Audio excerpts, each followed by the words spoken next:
如果我哋平情咁去講咧，政府喺呢1-2年裏面咧，呢幾年裏面咧，喺公共醫療嘅投資咧，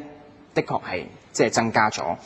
但除咗係醫管局每一年嘅注資都有增加之外咧，連基層醫療服務嘅發展亦都有額外嘅撥款，長者醫療券嘅加碼啦，長者牙科護理嘅試驗計劃啦，都係回應咗我哋對改善醫療服務嘅訴求。不過我哋睇到咧，公共醫療咧仍然係面對住唔少嘅挑戰。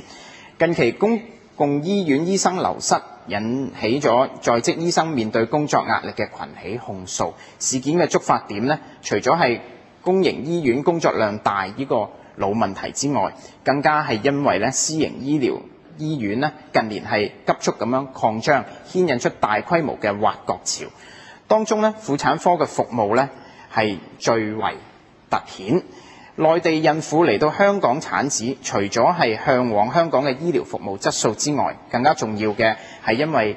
佢哋嘅小朋友日後會享有香港嘅居留權。而我哋嘅資料睇到咧，喺而家私家醫院生仔嘅內地人婦女咧，有超過6-7成，佢哋嘅配偶都唔係香港人。雖然公立醫院咧係有本地孕婦優先嘅配額呢個制度，但係私家醫院咧就冇，所以私家醫院咧可以不斷咁樣去收取內地孕婦去賺錢。